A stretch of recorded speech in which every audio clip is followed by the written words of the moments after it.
আমরা চাই এই 13-1 দ্বারা প্রত্যাহার করে গার্মেন্ট শিল্প মালিকরা কারখানা খুলে দিয়ে সুন্দর পরিবেশে তাহারা উৎপাদন সচল রাখবে এবং শ্রমিকরাও স্বতঃস্ফূর্তভাবে তারা কাজ করবে এবং উৎপাদনটাকে অব্যাহত রাখবে। দেশের উজ্জ্বল নক্ষত্র তারা আমদানি রপ্তানি কারকের মধ্য দিয়ে তারা বয়ে নিয়ে আসবে।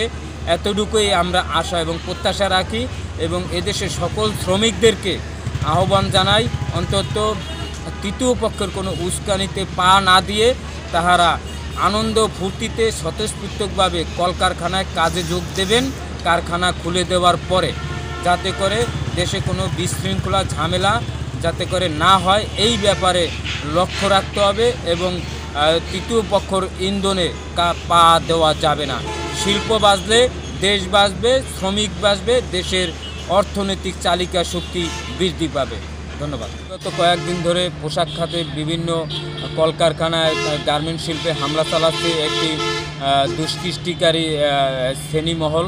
তাহারা হামলা চালিয়ে দেশে একটা অরাজকতা সৃষ্টি করার জন্য তারা পায়তারা করছে। এই অরাজকতা সৃষ্টিকারীরা হলো পরাজিত ফ্যাসিস্টের একটা প্রকাকাণ্ড। তাহাদের ইন্ধনে বিভিন্ন কলকারখানায় ভাঙচুর এবং হামলা, ইটপাটকেল দিয়ে এই কারখানায় একটা আনরেস্ট সৃষ্টি করছে এবং কি তাদের তৃতীয় পক্ষ মাধ্যম থেকে শ্রমিকদের মাঝে নানান ধরনের উস্কানি দিচ্ছে। উস্কানি দিয়ে তাহারা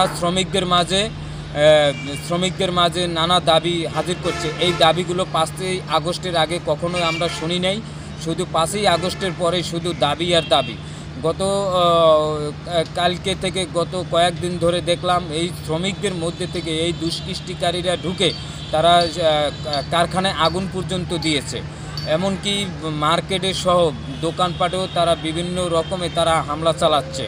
রাত সন্ধ্যার পর নাগাদ থেকেই হামলাগুলো চালাচ্ছে। একটা দুষ্কৃষ্টিকারী দল শ্রমিকদের মাঝে ঢুকে এইরকম ধরনের ঝামেলা পাতাচ্ছে। আমরা সরকার এবং অন্তর্বর্তীকালীন সরকারের কাছে দাবি জানাই, অন্তত এই দুষ্কৃষ্টিকারী যেগুলো দল রয়েছে যারা গার্মেন্ট শিল্পে হামলা চালাচ্ছে, পোশাক খাতটাকে ধ্বংস করার জন্য একটা পাইতারা সৃষ্টি করছে, এদেরকে চিহ্নিত করে অবিলম্বে তাদের গ্রেপ্তার করে শাস্তির আওতায় আনার জন্য অন্তর্বর্তীকালীন সরকারের নীতি নির্ধারকের কাছে আমরা আমাদের সংগঠনের পক্ষ থেকে দাবি জানাই।